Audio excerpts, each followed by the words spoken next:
Hey everybody, Garcia here, and welcome back to Best of the Month, where a few of us are going to tell you about our favorite new discoveries that we made in January 2019, and why we like those games so much. So I'm going to kick it off myself with my pick, and that is U.S. Telegraph. This is a reprint of Attica, a game that came out about 10 years ago or so. And now it has a new theme, a brand new printing, new look to pretty much everything. And I think the new printing is extremely robust. I enjoyed the game originally quite a bit, but with this new go they had at it, the theme makes a little bit more sense. It still looks fantastic. Some usability issues that have been resolved, you know. It just plays very smoothly. It's a wonderful game. It's great to revisit this game and see how well it holds up, especially with the small little tweaks they've made to it. So U.S. Telegraph, I think it's just a fantastic game. So that's my pick of the month. Hi, I'm Ambi, and my best of the month was Sherlock Death on the 4th of July, which is a one-time playthrough cooperative deduction card game, and I don't actually have it anymore, but these are ones that are in the same series. So it's a very small card game. If you've played games like Sherlock Holmes Consulting Detective or Detective or Mythos Tales, it's similar in that you're working together to solve a crime.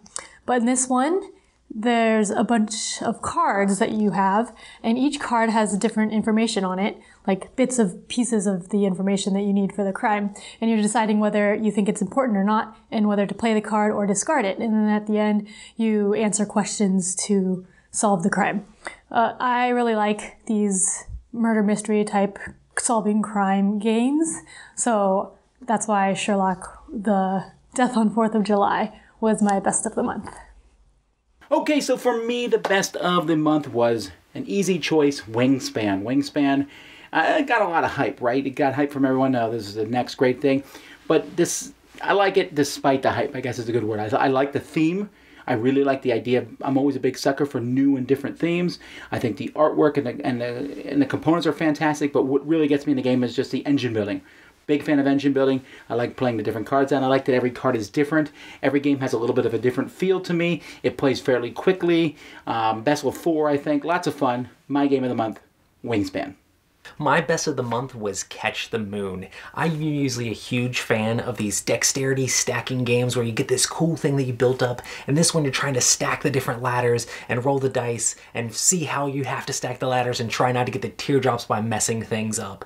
It's definitely a ton of fun, and we played it on the cruise ship before the ship was moving, so it wasn't rocking too much. But it's definitely interesting trying to place the ladders and see if you can mess up your opponent so it falls down on them, or see how exactly you can place the stuff to try to not get teardrops and in the game. So my best of the month, Catch the Moon. Hey everyone, so this month I haven't really got a game that stood out to me too much that's new, but there's one game that I've just got in that the guys at work have been really requesting to play. So that's a sign of a good game that people want to play it, and that is Rhino Hero Super Battle. Now, the people I play with at work often want one where they can turn off their minds for a little bit of time between, you know, work, but at a lunch break, and dexterity often fills that gap. Now, we've played other games like Catch the Moon, which is definitely a favourite, so I knew that Rhino Hero Super Battle would go down well.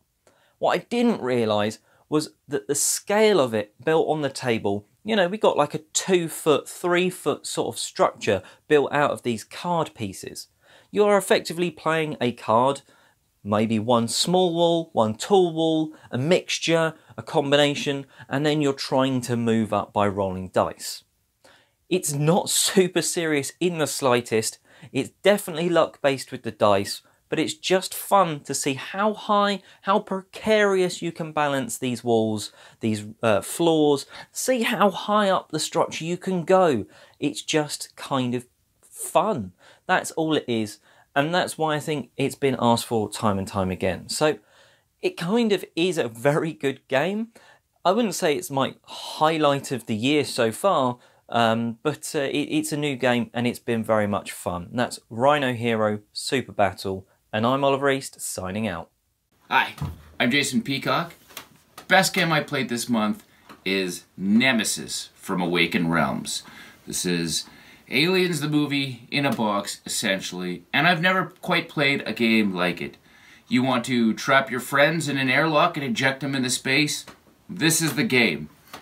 Now, It might have its problems as far as player elimination go.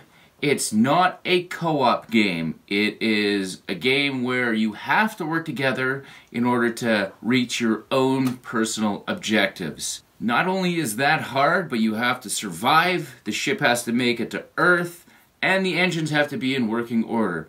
All the while, you're fighting off these aliens, making sure the ship doesn't get too damaged to the point where it explodes, and putting out fires. Thematically, it is one of the most immersive games I've played, and it totally captures that feeling of being on a ship, claustrophobic, with tension. And if the personal objective thing and the competitiveness might turn you off, it does have full-on co-op mode without player elimination, where you can resurrect your friends and you're working together. So Awakened Realms has hit another one out of the park in my book.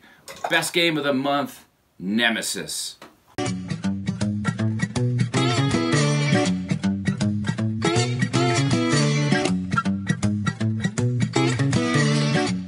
Game of the month is Garus Maximus. Garus Maximus is a trick-and-taking game with a beautiful artwork. Very easy to teach, very easy to play. I've probably played over 20 times on the past month. It's a great game to carry around, and I really think everyone should own it. It's kind of one of those games that you can take anywhere and just play with anybody. So that's my game of the month, Garus Maximus. And that's going to be it for us on this episode, everybody. A big thanks to all of you for checking this out. Hopefully, you discovered at least one new game to you that you can go and check out. And as always, we'll see you again next month for some fantastic new games we might be playing right now. I'll see you. Thanks so much for watching the Dice Tower videos. Find more great videos and reviews, as well as our top-rated audio podcast at Dicetower.com.